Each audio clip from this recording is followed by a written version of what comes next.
Today's the day. Today we talk about the fall of Rome. Oh no, wait, it's not 480 BC today, it's September 476 AD, which is pretty cool because it means we can talk about the deposition of Romulus Augustulus and the collapse of the Western Roman Empire. So let's get into it. Okay, so just to be clear from the start, when we talk about the fall of Rome, we usually mean the fall of the Western Roman Empire because the Eastern Roman Empire, also called the Byzantine Empire, kept on keeping on for another 1,000 years.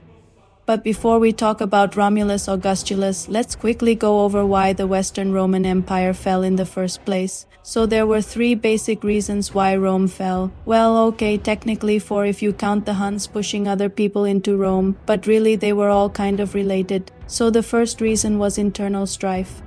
The second reason was economic decline, and the third reason was invasions, and you can see how those are all related. So during the crisis of the 3rd century, Rome almost collapsed completely. They had a civil war and economic depression and constant attacks by various nomadic groups. By the end of the crisis, though, things did settle down again and the empire stabilized, sort of. But this stability came at a price. Diocletian divided the empire into an east and a west, and he made each half self-sufficient so that if one part collapsed, it wouldn't drag the entire empire down with it. This worked for a while, but eventually the western half of the empire couldn't even keep itself afloat.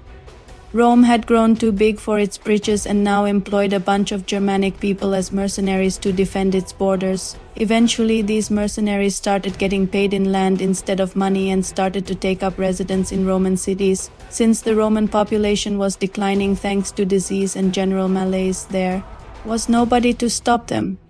And so Rome ended up owing these Germanic tribes a massive debt, not to mention being on the hook for paying the other non-Germanic military forces that hadn't yet gotten their free real estate. And since Rome was broke, they started raising taxes and devaluing currency and making up new currencies, which is never a good sign. In fact, the last official Roman emperor to have full control of the whole empire, Romulus Augustus's grandfather, Julius Nepos, went so far as to make the silver denarius illegal to own unless you were a senator or higher. That's like trying to put a lid on a volcano. You can try, but it ain't gonna happen. And sure enough, the economy fell apart in spite of Rome's best efforts to contain it. But then things got even worse. For some reason, the Huns showed up, probably having gotten lost on their way to sack Constantinople. But when they realized that the big shiny city of Constantinople wasn't actually in the west, they decided to sack everything else that Rome had to offer instead. And so the Huns pushed various Germanic tribes into the heart of the Western Roman Empire, where they promptly killed everyone and took their stuff. By the time the dust had settled, half of Italy was under the control of various Germanic chieftains, including Alaric, king of the Visigoths, and his buddy, Theodoric, king of the Ostrogoths. And although Alaric died besieging Rome in 410, Theodoric managed to capture the city in 452 and sacked it pretty thoroughly.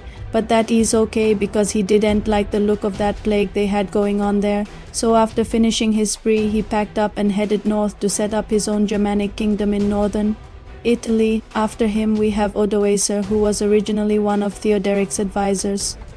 When Theodoric died in 493, Odoacer deposed Theodoric's son and declared himself king of Italy, sending the imperial regalia to Constantinople to let everyone know he meant business. He then proceeded to fight off a couple of Roman generals sent by the Eastern Emperor to put down his little rebellion, and he even fought off an invasion by the Burgundians, who were a Germanic tribe that tried to set up their own kingdom in Gaul but wound up getting smashed by the Franks.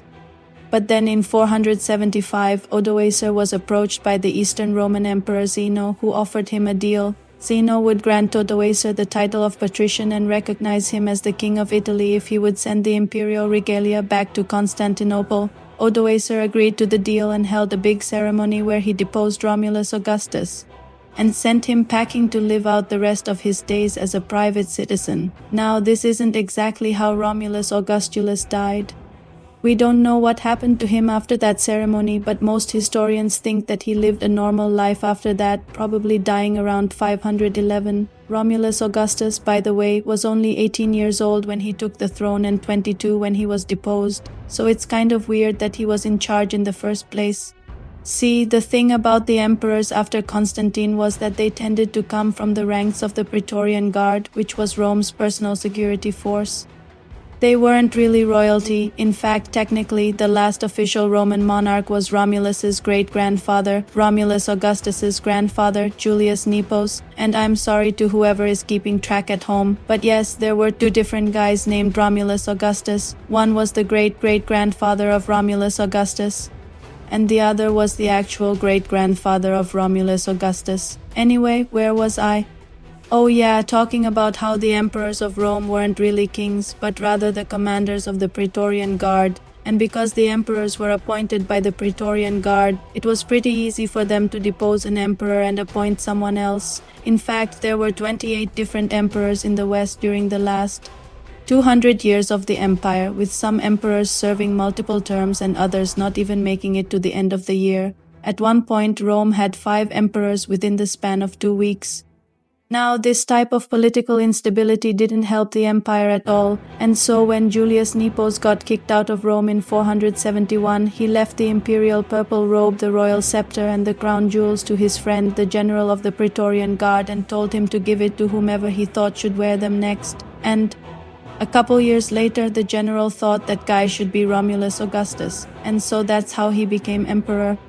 But he was still only 18 years old when he took the throne, and according to some sources, he couldn't even shave yet. So his dad, Orestes, who was a Roman general, served as his regent for the first couple years of his reign. But then in 475, Orestes got annoyed at how much power the Germanic kings had over his son and decided to kick them out. The problem was that he enlisted the help of one of his soldiers named Ovida, who promptly stabbed him in the back and took over the army, setting up his own puppet emperor, the aforementioned Romulus Augustulus, and that's how we got here. So to sum up, Rome fell because the government couldn't pay its mercenary army, so the army went to the provinces and brought their friends, invasions. It's really that simple, although the traditional date for the fall of Rome is 476, it's more accurate to say that it was a slow process that happened over several decades.